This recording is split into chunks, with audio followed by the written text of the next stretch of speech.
I am Little Miss Christmas, and my husband tries to insist that we can't put our decorations up or start being fully Christmassified till the 1st of December. However, I always find an excuse or a reason. Oh, we've got to do a photo shoot for this, or I've got to try and do a little Instagram video for that, and I need the Christmas decorations out. So I keep edging it a little bit further forward every year. Now, don't judge me for this. I have 5 Christmas trees.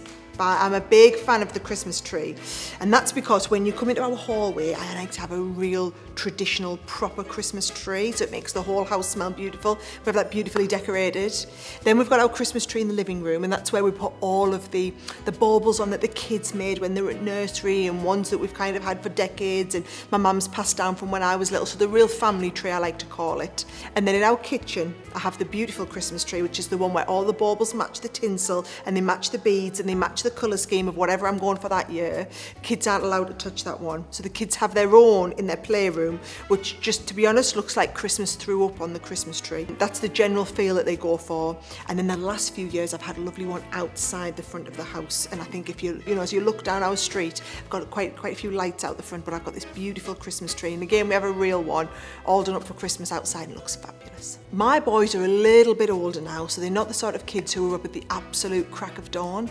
But at 7 and 10, they're still excited enough to see what Santa's brought on Christmas morning. So I tend to find kind of 7 o'clock we can push it to, and they'll be up and excited on Christmas morning. And we've got a little routine. It's exactly what I used to do when I was little with me and my sister, is we would get our Christmas stockings, open our Christmas stockings, and we wouldn't go down to the living room and see what Santa had brought until we'd sat and opened everything in our Christmas stockings and shown our mum and dad and everything like that. So I do the same with my kids now. I'm sure loads of people have the same lovely family traditions that you can pass on the generations. I have to say, my kids love the Home Alone movies. So every year, not only do we have to watch all the Home Alone movies, but you'll probably find that we're still re-watching them in like March, April time. And then last year, we bought the big Lego Home Alone house. And as a family, we spent like 2 weeks over Christmas all working our way through building the Lego Home Alone house. It was really special.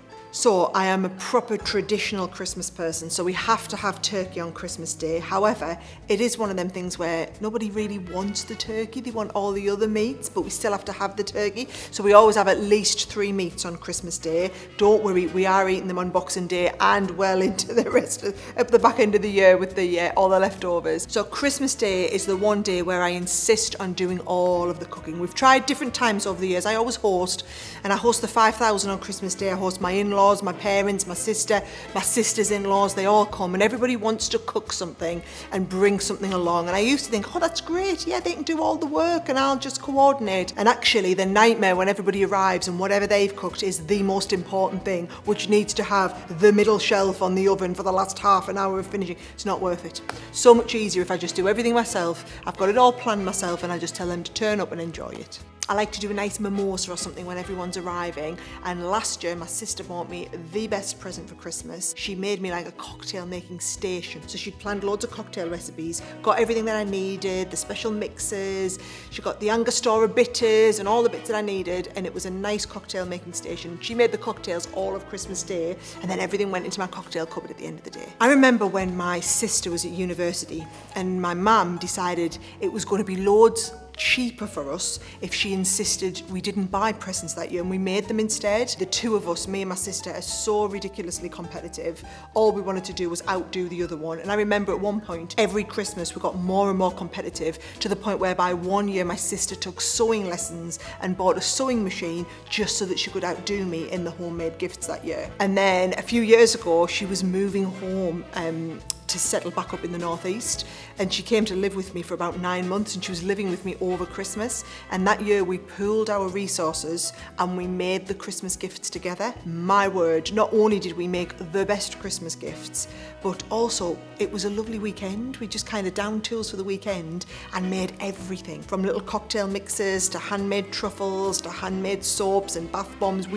Trust me, if you can make it for Christmas, we made it that year and it was spectacular. So now every year that's kind of what we do. Early December we have a weekend, just the two of us, and make loads of Christmas presents, but from the two of us, and it's the most special weekend.